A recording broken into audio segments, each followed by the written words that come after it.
Hello friends, मेरा नाम है अमित यादव। एक बार आपका फिर से स्वागत है हमारी यूट्यूब चैनल में। दोस्तों, आज हम क्या पढ़ेंगे? आज हम पढ़ेंगे द कोस्टल प्लेन। चलिए इस वीडियो को स्टार्ट करते हैं। पिछले वीडियो में हमने बताया था आपको द इंडियन डेजर्ट के बारे में, तो इस वीडियो में हम देखेंगे कोस्टल प्लेन्स के बारे में। पिछले वीडियो में हमने रेगिस्तान के बारे में जाना था, तो इस वीडियो में हम समुद्री तट के बारे में जानेंगे।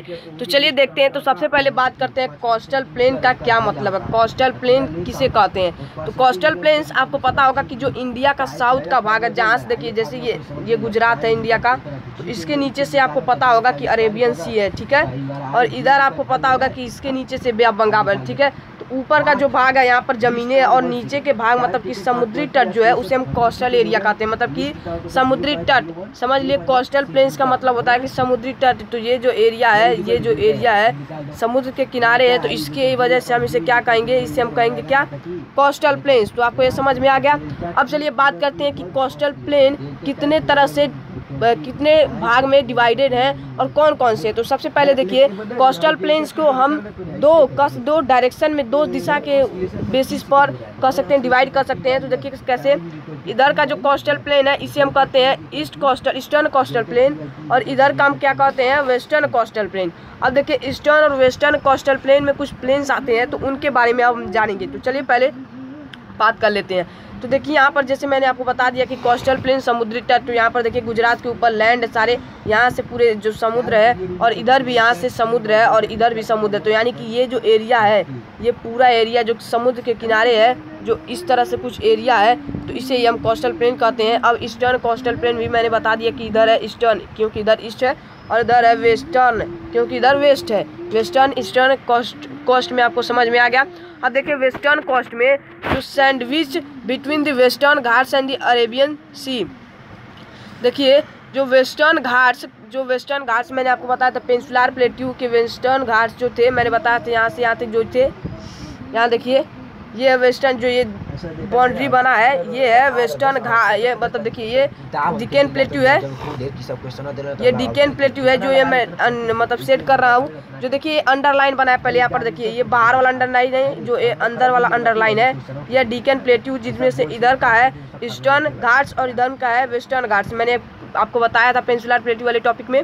तो इसके बाद देखिए वेस्टर्न जो घाट्स है, इसके लेकर अरेबियन सी तक, अरेबियन सी इधर है, तो यहाँ जो एरिया बचता है उसे हम कहते हैं कोस्टल प्लेन। मतलब कि ये जो बच रहा है, ये एरिया जो बच रहा है, ये है कोस्टल प्लेन। आपका डाउट क्लियर हो गया। और इसी वजह से इसी तरह से इधर भी है कि ईस्टर्न घाट से लेकर बे ऑफ बंगाल तक जो बीच में एरिया बच रहा है, यहाँ पर जो शेडेड एरिया के बाद, उसे हम क्या कहते हैं?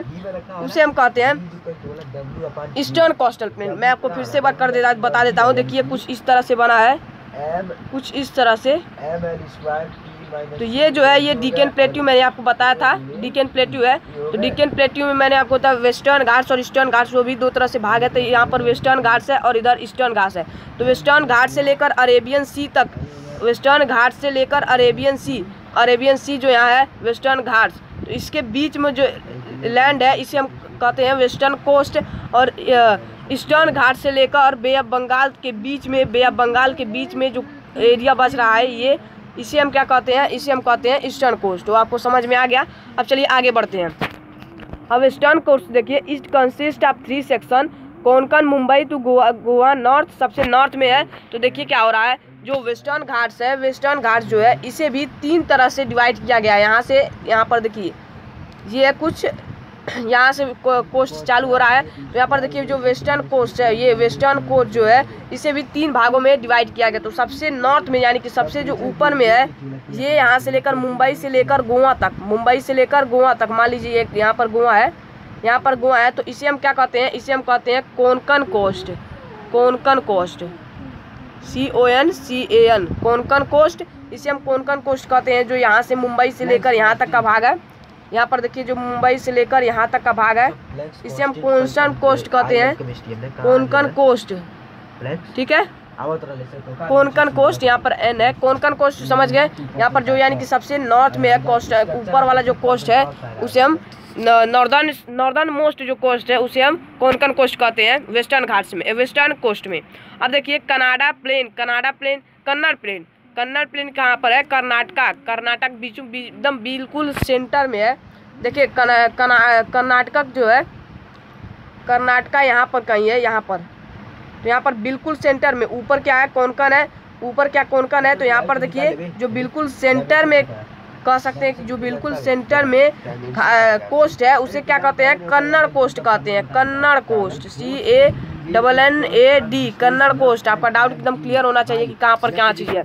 उसके बाद देखिए मालाबार कोस्ट, केरला एकदम साउथ में है। देखिए मालाबार कोस्ट कहाँ पर है, मालाबार कोस्ट ये है, मालाबार कोस्ट ये है, मालाबार कोस्ट ये है, ये है मालाबार कोस्ट जो कि एकदम बिल्कुल केरला में, केरला में जो कि एकदम बिल्कुल इस साउथ में है। ठीक है, मालाबार कोस्ट ये है, मालाबार कोस्ट, मालाबार कोस्ट।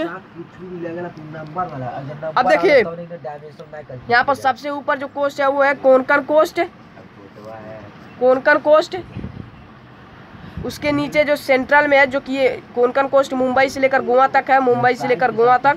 उसके नीचे जो कोस्ट है वो कर्नाटका में है जो कि किसे हम कहते हैं कन्नड़ कोस्ट, कन्नड़ कोस्ट इसे कहते हैं। और उसके नीचे जो मालाबार कोस्ट है इसे हम ये है केरला में सबसे साउथ में, यानी कि देखिए सबसे नॉर्थ में है कोंकण कोस्ट वेस्टर्न कोस्ट में, और उसके नीचे सेंट्रल में है कन्नड़ कोस्ट, और उसके नीचे में है मालाबार कोस्ट। मालाबार कोस्ट आपको समझ में आ गया। अब बात करते हैं ईस्टर्न कोस्ट के बारे में।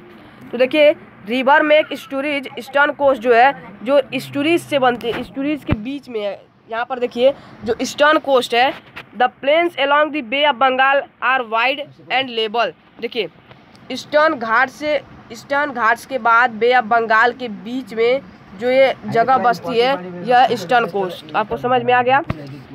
अब देखिए इट कंसिस्ट ऑफ 2 सेक्शन, ये भी 2 भागों में बांटे हैं। एक है जो नॉर्दर्न संसार जो कि एकदम बिल्कुल नॉर्थ में है, और कोरोमंडेल कोस्ट जो कि एकदम बिल्कुल ही साउथ में है। अब देखिए ये ईस्टर्न कोस्ट हमारा, ये हमारा ईस्टर्न कोस्ट, ये हमारा मान लीजिए ईस्टर्न कोस्ट है, यहाँ से पूरा यहाँ तक ईस्टर्न कोस्ट है, ईस्टर्न कोस्ट। तो यहाँ पर देखिए जो सबसे नॉर्थ में है, यहाँ पर नॉर्थ वाला जो भाग है ये है नॉर्दर्न सिरसार। यहाँ पर देखिए ये जो भाग है, ये जो कोस्ट है इसे हम कहते हैं नॉर्दर्न सिरसार, नॉर्दर्न सिरसार। यहाँ पर समझ में आ गया। और उसके बाद जो नीचे वाला कोस्ट है इसे हम कहते हैं कोरोमंडेल, कोरोमंडेल। यहाँ पर आपको समझ में आ जाना चाहिए। यहाँ पर देखिए ये जो ऊपर वाला नॉर्थ का नॉर्दर्न कोस्ट है, ईस्टर्न कोस्ट में northernmost coast, eastern coast में उसे हम कहते हैं नॉर्दर्न सिरसार, और नीचे वाला जो कोस्ट है इसे हम कहते हैं कोरोमंडेल कोस्ट। ये आपको नोट्स मिल जाएंगे, आपको लिख लेना है। अब देखिए रिवर में एक डेल्टा, देखिए रिवर जो है डेल्टा भी बनाती है, स्टोरेज भी बनाती है। तो मैं आपको एक मतलब कि एक चीज़ बता देना चाहती हूँ कि मतलब किस तरह से रिवर्स और डेल्टा बनते हैं। तो सबसे बात करते हैं स्टोरेज का। तो मान लीजिए ये हमारा समुद्र है, तो यहाँ पर देखिए जो इस तरह से कुछ लहरें जाते हुए डायरेक्ट समुद्र में मिल जाती हैं, और बीच में थोड़े देखिए यहाँ पर मान लीजिए ये लैंड का है और इधर से फिर रिवर गई, तो ये होती है स्टोरेज। और डेल्टा की बात करें तो मान लीजिए ये जा रही है रिवर, तो इसके बीच में ट्रायंगल शेप के कुछ इस तरह के लैंड बच जाते हैं, इस तरह से कुछ लैंड रहते हैं और फिर समुद्र में जाकर मिलती हैं। तो यहाँ पर देखिए क्या होता है, जब पेनिनसुलर प्लेट्यू से मैंने आपको बताया था, पेनिनसुलर प्लेट्यू से जो ईस्ट से डेल्टा जब निकलती हैं, मतलब कि रिवर्स निकलती हैं, तो वे डेल्टा बनाते जाती हैं। क्योंकि मैंने बताया था वेस्टर्न घाट्स में जो है, वेस्टर्न घाट्स में जो प्लेट्यू कॉन्टिन्यूसली है, और ईस्टर्न घाट्स में कुछ दूर दूर पर है, जिसकी वजह से रिवर जब निकलती जाती है तो डेल्टा बनते जाता है। और जिसकी वजह से यहीं पर बात आती है कि ईस्टर्न कोस्ट में भी डेल्टा आते जाते हैं और उसके बाद समुद्र में जाकर मिलते हैं। तो आपको ये कन्फ्यूजन दूर हो गया होगा कि ईस्टर्न कोस्ट में स्टोरेज और डेल्टा क्यों है। तो यही था आज का वीडियो जिसमें हमने पढ़ा कोस्टल प्लेन्स के बारे में। तो एक बार और फिर से मैं आपको कन्फ्यूजन दूर कर देना चाहता हूँ इंडिया के मैप के साथ। तो यहाँ पर देखिए कोस्टल प्लेन होता है समुद्री तट। तो भारत में समुद्री तट कहाँ से है, भारत में समुद्री तट गुजरात के नीचे यहाँ पर जो पार्ट है। अब इसमें देखिए जो कोस्टल प्लेन्स है वो 2 तरह से डायरेक्शन के हिसाब से बांटी गई है, इधर का ईस्टर्न कोस्ट, इधर का वेस्टर्न कोस्ट। देखिए इधर का ईस्टर्न कोस्ट और इधर का वेस्टर्न कोस्ट। अब देखिए वेस्टर्न कोस्ट को भी 3 भागों में बांटा गया है। सबसे नॉर्दर्न वाला है क्या है, सबसे नॉर्दर्न मोस्ट क्या है, कोंकण।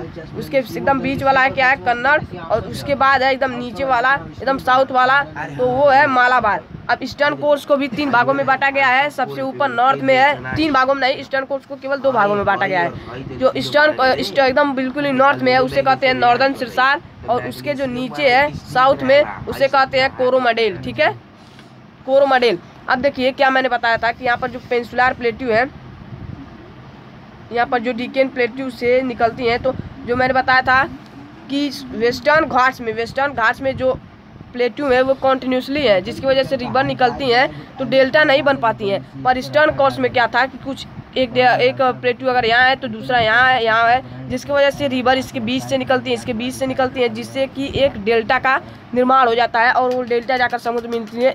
इसी का कारण है कि ईस्टर्न घाट्स में डेल्टा भी आपको देखने के लिए मिल जाएंगे। तो चलिए मिलते हैं अगले वीडियो में। धन्यवाद। अगले वीडियो में हम पढ़ेंगे द आइसलैंड। लगभग ये हमारा चैप्टर खत्म होने वाला है। धन्यवाद।